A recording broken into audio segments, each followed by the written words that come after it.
difficile d'ajouter à ce qui a été dit, mais sur quelques jeux élégants que Samir savait très bien jouer, pour parler après de la situation libano-syrienne et de ce silence qui nous fait mal un peu, qui règne à Beyrouth par rapport à ce qui se passe à Damas et en Syrie en général, et cette incapacité d'exprimer la solidarité comme il le fallait durant les derniers mois de cette révolution syrienne. Samir était, je pense, surtout quelqu'un qui savait très bien faire des réconciliations.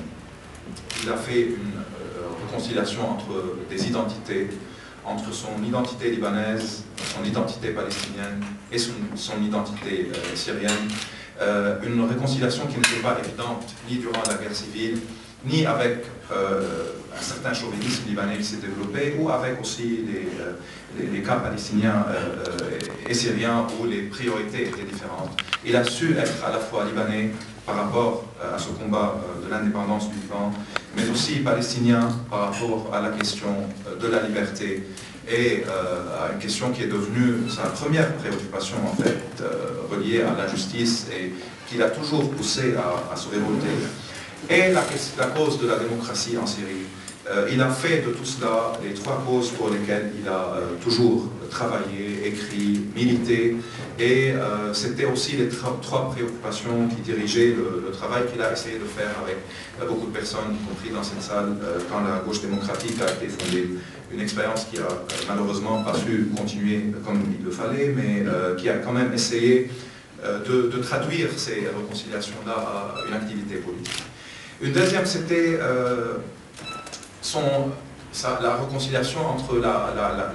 le fait qu'il écrivait en français parfois, mais pensait en arabe, ou qu'il écrivait en arabe et pensait en français. Cela lui a permis à la fois d'écrire le français en étant arabe lui-même, et d'écrire l'arabe en pensant à la culture française et à tout ce qu'il a pu acquérir durant son séjour français, durant sa relation qu'il a établie avec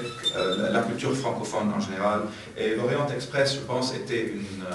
une belle illustration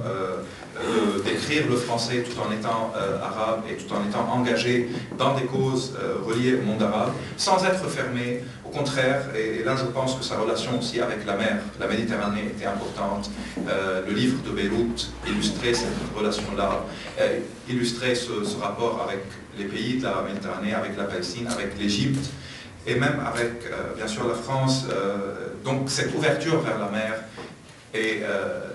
Beyrouth elle-même ressemblait à Samir, et le livre était dans ce sens-là son œuvre majeure dans laquelle il a essayé de tout mettre, de faire une histoire complète qui, en même temps, parle de la politique, mais aussi de la sociologie de Beyrouth, de ses familles, de son économie, de son histoire, et de son rapport avec la Méditerranée qui s'est développé à travers les siècles et les décennies. Samir a été aussi quelqu'un qui dès son adolescence, sentait le conflit entre ses positions et son engagement, et entre la géographie politique et confessionnelle dans laquelle il était. Au début de la guerre civile, il vivait à Chafié, dans un quartier politiquement auquel il s'opposait, parce qu'il était de l'autre bord de la guerre civile. Son départ en France lui a permis un recul. Sa thèse était la traduction de ce recul-là, au moins qui couvrait la guerre civile entre 1975 et 1982. Et sa relation avec ses amis syriens et palestiniens et français en France lui a aussi permis de revoir la situation libanaise et de la remettre dans son contexte régional d'une manière beaucoup plus mûre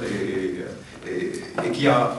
permis aussi à beaucoup de gens de lire la guerre du Liban d'une manière différente. Quand en 2004 et puis en 2005, le combat de ce qu'on avait appelé le combat de l'indépendance du pays a commencé, et ce que Farouk a bien décrit, Samir a toujours, au niveau de la terminologie, voulu faire la distinction très claire entre le régime syrien et la Syrie, avec le discours politique d'une grande partie des forces libanaises qui participaient au soulèvement de l'indépendance. Il y avait toujours le terme Syrie, syrien qui revenait, bien que la précision pour lui de parler de régime syrien et de distinguer le régime syrien du peuple syrien faisait aussi partie de cette identité qu'il essayait toujours de garder, de préserver, tout en étant engagé politiquement dans un combat qui était un combat indépendantiste libanais et qu'il pensait, au moins jusqu'à son assassinat, qu'il allait avoir des conséquences en Syrie même. D'ailleurs, dans l'entretien que vous avez vu au début, il le disait clairement, il pensait que le départ des troupes syriennes du Liban allait, comme il le même disait notamment, allait causer un départ des troupes syriennes de la Syrie, dans le sens où le régime syrien va s'effondre, peut-être pas directement, mais après un certain moment, après sa perte de son hégémonie sur le Liban. Donc ce combat-là, qui a probablement été la cause de son assassinat, et je pense que la distinction qu'il faisait entre le régime syrien et le peuple syrien était en soi une distinction que le régime syrien détestait énormément, pour alimenter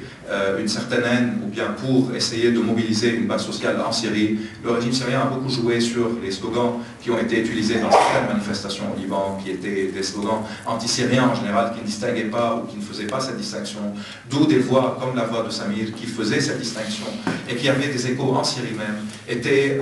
des voix menaçantes, d'où ce n'était pas une coïncidence que Samir fut le premier martyr juste après le départ des troupes syriennes du Liban et juste après la victoire temporaire de l'intifada de l'indépendance. De nouveau, la question terminologique qui était très importante, et il a aussi dit durant les extraits qu'on a vus, d'utiliser le terme intifada était de donner une connotation arabe à ce soulèvement-là, face à contre ceux qui disaient que ce soulèvement-là faisait partie du plan américain et faisait partie du complot